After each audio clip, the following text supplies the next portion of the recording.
Just here for a few minutes.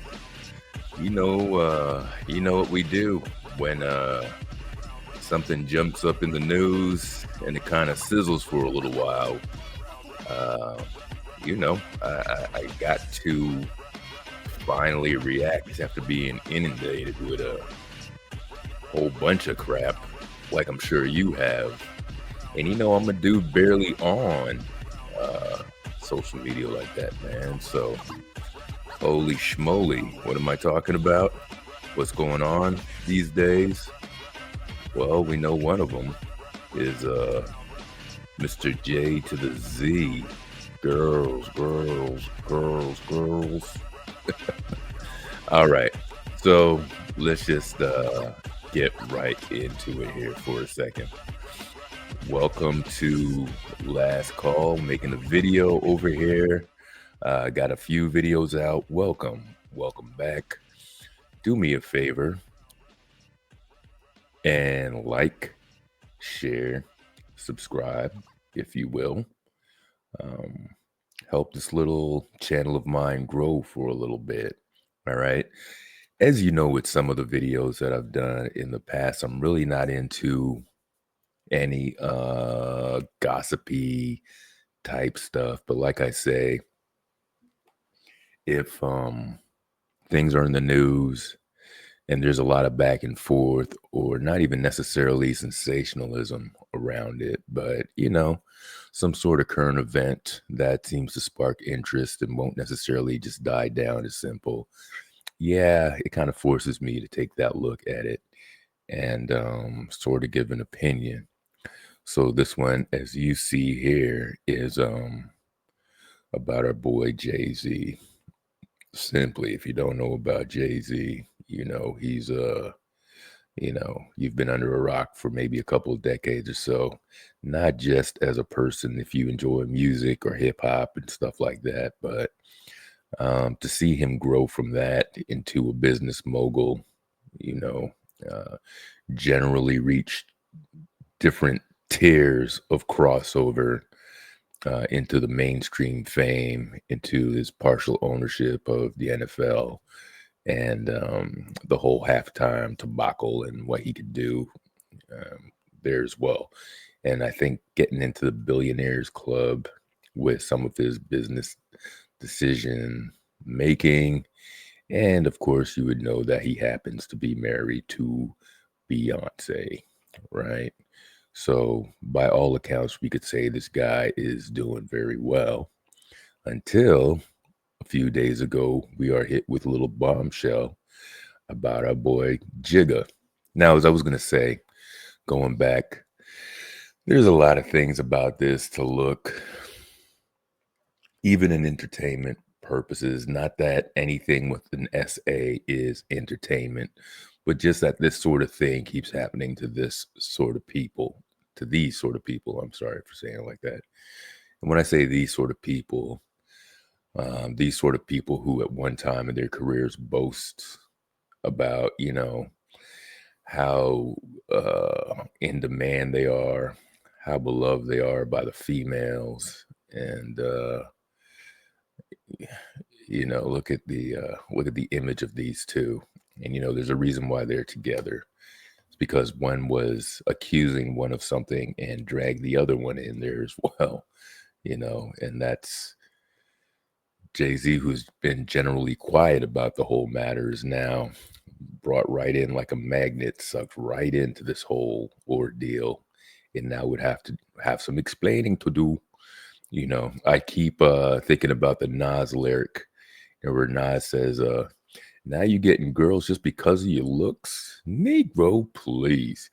And I try not to judge people, especially by looks, and and I'm a dude, of course, so dudes' looks don't matter to me or anything. But man, I'm trying to remember. I think Cat Williams is the one that said, look how they push these so-called sex symbols. They're trying to convince us that amongst our community, that these are the ones that they put in the forefront, that are our best, brightest, best looking representatives of our culture. And you do have to ask those questions, like why these guys were pushed to the forefront. Of course, some of it is their own work, their own ingenuity, but a lot of it is some suspicious support, around the way. So I like you to know I do take this topic of SA very seriously. And there's different ways to look at it, right? You want to make sure that a woman who uses a platform to make those sort of claims, that she is properly supported and has the freedom to do so, to get the word out and make sure the accusations are out. And on the other side of that, with our democratic system that we're in and we all take part of, realizing that, this is a judicial system, and what I just said and what these are exactly that. Those are accusations, and us in the court of opinion cannot condemn somebody without going through the exact process or anything on hearsay. And that's the good thing with this information age also, right? So while you're here and do appreciate it, please like, share, subscribe, stick around for a while, check out some other videos, give me some comments, all that good stuff, and be part of our small little team as we grow and do things. And check out some of those past videos, and you comment, I'll appreciate it. I'll see it eventually. And that's about it. So meanwhile, back to the show. So we want to read a couple things in case you haven't. You probably know mostly about the case up to this point, but let me just read a couple of things leading into this case. So I have this woman who was 13 at the time. This is all the way back from a incident from the year 2000, so quite some years ago, where she was 13. So whatever, you do the math, she's like 37 now. Quite a lot of time to recall information, perhaps, and maybe find that platform that she needed to get her case going. So there's many things. I mean, there's a lot of skepticism you could put into this. There's a lot of support. There's a lot of dots that you could connect with this as well, right? So here is an article. A woman who alleges she was SA'd by Sean Combs has amended her lawsuit to include allegations that she was also assaulted by Jay-Z at the same party. So one of these so-called freak-offs. We already got Diddy in custody with a mountain of accusations and great possibility of evidence to support those as well. So you draw a couple conclusions from that. They got Diddy locked up. This woman is involved in that case, but not only is fighting whatever happened between her and Puffy, but also now bringing in Jay-Z. I know a lot of people said it on other platforms. Jay-Z has been suspiciously quiet, seemingly without an opinion throughout this ordeal, since Diddy has been captured or incarcerated in the meantime. And we know he was close, right? I mean, that whole scene, that whole dirty, dingy scene of, you can't even call it hip hop. It's certain people that are making the whole culture look bad, because there's certain people that I liked in hip hop, whether it be a Public Enemy, Ice Cube. There's many others that I could name, just being stumped right now. But, some of the ones I grew up with that will never be involved in this sort of stuff. It's the ones who were also very influenced in certain ways and had different ties and infiltrations and different influences that allowed them to grow and have access and resources throughout their career. So the lawsuit was initially filed against Combs in October, but on Sunday, just a few days ago, this person added Sean Carter, the rapper and businessman known as Jay-Z, as a defendant in the civil lawsuit. Carter is the first celebrity to be accused of SA in connection to Combs. Now, a lot of people say there could be a lot of tables to be turned and figures to be uncovered coming up, sort of like the Epstein. And a lot of people think, names like Jay-Z and Combs, they're pretty big names and they're pretty popular and they have a lot of power and influence, but not nearly as much as the people they serve, meaning the businessmen, the business people that they cater to and go and impress and try to meet their stratosphere of success. It's just like anything, like break it down to the basic things. You go to school, you go to grade school, you go to middle school, you make it as big as you can there, sixth grade, then you go to middle school, you're the little guy again. Then by eighth grade, you're the big person on campus, but then you go to high school and now you're the bottom. You are bottom of the totem pole again. Every level that you make it, there's a larger stratosphere in operation where you are just a small fish in a big pond, I guess, right? Until you grow that out. So as powerful as maybe some of you guys think that these guys are, they really are not even big players in the game. And that's sort of, they should be worried about that stuff. They should be worried about talking and stuff and bringing other people down, because they could be under threat for that. They could be in trouble for releasing names and the information they have that people don't want to get out either, right? So let me just go further into the statement. In a statement addressed to CNN, Carter called the allegations so heinous in nature that I implore you to file a criminal complaint, not a civil one. Whomever would commit such a crime against a minor should be locked away. Would you not agree? That's interesting. So he's sort of upping the ante, right, as they would say. Saying like, why would you do that? Bring it all the way to the max. That's a good power move. I mean, I'm with that too, right? Don't just play for keeps. If you're really making a complaint and you're really making accusations, let's open this whole damn thing up and go for it, right? Combs was indicted for September on charges of sex trafficking, racketeering, conspiracy, and prostitution-related charges. He pleaded not guilty and denied any wrongdoing, blah, blah, blah, blah, 30 civil suits. I'm just skipping along to the more important stuff. The woman, who identified herself as Jane Doe, says she was 13 years old at the time. She was allegedly assaulted by Combs and Carter at an after party following the Video Music Awards. How does a 13-year-old get access after that? I know when I was a kid, I'd sneak out and do stuff like that, but how do you get in the realm? Which I'm please, I'm not putting blame on anybody. These are questions that I'm sure regular people would have too, right? Woman alleges she began feeling woozy after consuming a drink at a party. So underage drinking there, wandering into a nearby bedroom. The woman alleges Carter R-worded her first, followed by Combs. The woman says she hit Combs and ran out of the party, according to the amended lawsuit. Carter was identified. The fact that it was amended, also might give a little credibility to her recollection. And but I hope later we get to this.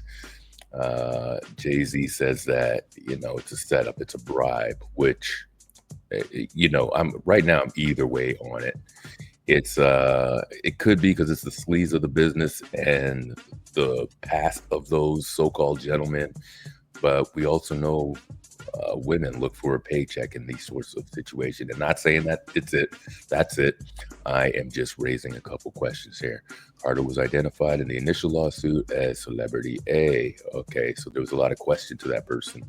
And I think a lot of people got that right, actually, from some of the sites that I've seen and some of the discussions I've heard around that. People already knew that Jay-Z's name was going to be called sooner than later. Mr. Carter should not have to defend himself in the brightest of spotlights against an accuser who hides in complete darkness. This is from his attorney. I don't know. Depending on what kind of crime it is, for now, maybe you don't want to reveal the identity. Maybe that's fair enough. But if she's wrong, and if this is a bribe attempt, definitely expose that person like you should expose the one that accused Tyson and Tupac of wrongdoing when they were in the wrongdoing. So we've seen how this sort of thing derails career, and we wonder that if this is a bribe, if they know that this is the sort of thing that kind of knocks celebrities down a notch before due process, right? So according to the lawsuit, Doe's attorney reached out to Carter to request a mediation, and alleges Carter responded to said letter by not only filing an utterly frivolous lawsuit, but by also orchestrating a conspiracy of harassment, bullying, and intimidation against the plaintiffs and their lawyers and their families, employees, and former associates in an attempt to silence the plaintiff. So try to, and they probably get a few of these a year, right? To maybe regular people, that sounds crazy to put yourself out there and file frivolous lawsuits to try to get some money from a celebrity. But we know that these sort of things happened in the past. Let's continue a little bit. The effort was meant to scare the plaintiff, discredit her. Yeah, sure. You do want to do that. I can't see anything wrong with that to kind of dismiss. In a response sent to CNN on Sunday, which was addressed to Doe's attorney, Tony Busby, Carter called the mediation request a blackmail attempt. Carter also said this lawyer, who I have done a bit of research on, seems to have a pattern of these types of theatrics. Interesting. You know, that makes me think back to could do a whole show on that, on the Jackson trial. You know, a lot of people warned Michael Jackson on even messing around with that family and giving them the time of day. They tried many celebrities before they tried Michael Jackson, who just said yes. So a lot of these warnings are around for these type of people. But again, entertainment, it's not like a 9 to 5 where you might go out for drinks or have these certain social.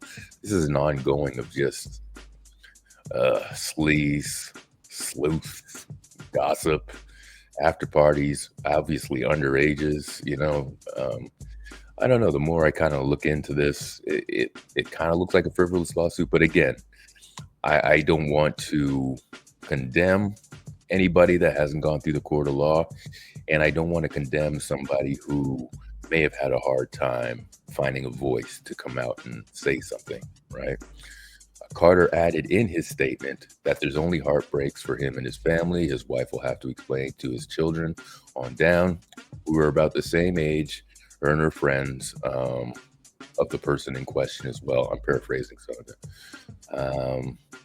You know, a lot of that's true. I wonder how authentic that writing is, if it's from Jay-Z, obviously some sort of representative. Not that he's not capable, but it looks like a very carefully crafted painting Jay-Z in a certain way, sort of response to that also, right? So that is out. I'm just going to skip a couple things here.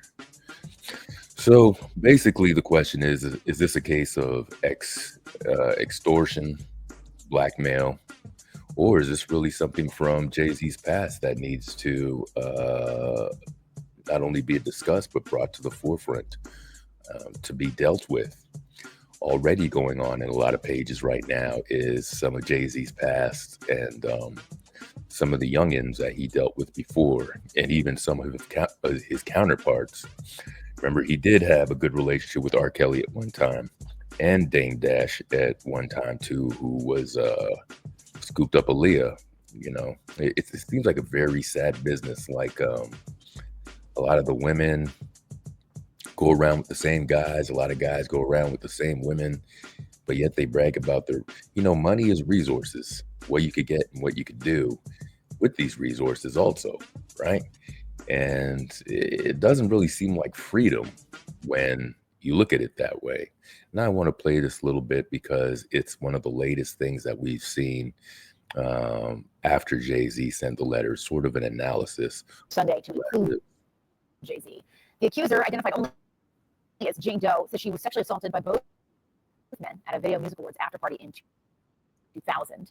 In a blistering statement, Jay-Z accuses Jane Doe's attorney of trying to blackmail him. He said further All right, we know it. Now, he, of course, is more than annoyed, would be an understatement. He has a family, and he has a lot to protect, including his brand. But to the extent that he's saying, hey, come after me criminally, that could be likely. Why do I say that? Because rape in New York, and what's alleged in this complaint, is forcible compulsion. What that means in English is that it's saying that he held her down, raped her, and that, of course, the allegation is that Mr. Combs did the same thing. And so if those facts are actually accurate, it would require an investigation by prosecutors. And if true, right, you could pursue it criminally. Now, with respect to the evidentiary value, yes, it happened 24 years ago, right? More than 24 years ago. But in the allegations, there's a few things. Number one, that there's allegation that another celebrity was present at the time, right? In addition to other people. Number two, there's the claim by the victim. Just going to move it along. Jay-Z saying, I don't care about your demand letter. I look at it as blackmail. You want to sue me? Sue me. You want to look at it criminally? Look at it criminally. But it'll go through the fact-finding process. If a trial is necessary to determine the facts, that's what will happen. But it'll be deemed civil. No indication at this point as to whether or not any criminal investigation will ensue as a result of this. Yeah. And Jay-Z came back incredibly forcefully against these allegations and really singled out that attorney as well for being, I'm paraphrasing here, but greedy, saying he's out to get money and calling that letter essentially blackmail. Yeah, and in addition to that, Jessica, also suing the attorney, saying he's intimidating him, harassing him, etc. Now, demand letters are not new. What lawyers do is they send them out as a matter of protocol and practice so that you can expedite the process. At the same time, there are certain ethical standards that you have to use. It's pure fiction. It is a money grab, and he's fighting for his name, reputation, and certainly. All right, so it's kind of a little. I was looking for more in-depth analysis, but I believe it's just about everything that we covered in here for that. And I don't know. One thing we should remember: it is an accusation, and it's the sad thing with social media and everybody sort of having an opinion. You might already be deemed guilty in the court of public opinion, also, and that's never a good thing. As a dude, I want to just make sure that the justice system works for anybody of color, for especially a successful Black male, that, you're able to get your day in court and that you're not derailed by some sort of conspiracy, I guess. And then on the other side of that coin, I want to make sure for women out there that they are able, that there's no statute of limitations, that if they are assaulted in such a way that they are free of condemnation and able to make their accusation freely, as long as it's based in truth and fact as well. But, raises a whole bunch of questions, especially the timing of it, having Puffy in jail. And goddamn, you probably wouldn't even want to accept an award, a Grammy, with this guy right now. And there you are, slapped right next to him in that sort of lawsuit. So we'll see what comes of this. But let's remember to be fair and factual, especially when spreading this sort of thing through the community. So, just a few words about that, because of course it is bubbling up. And check me out maybe on Wednesday for my live stream. And let's see here. Meanwhile, back at the show. Thank you for checking me out. Please like, share, subscribe. My little channel, man, is not growing. I've been around for a couple months, giving you the weekly shows and some videos, all of that kind of stuff. So press that subscribe, share me around. I will appreciate that. And I don't know, keep an open mind with this thing. I'm definitely curious to see where this goes. This is another artist we got to lose with, the catalog and everything too. I know the artist, and I'm not already. I said I wasn't a Puffy guy. I know Jay-Z is considered talented by a lot of people, but he wasn't my guy either, man. I don't know. I do think the character matters with a lot of these people. So, watch out who those connections are and whatnot. Anyway, again, thanks again. Subscribe. I will see you out of these YouTube streets. Last call out.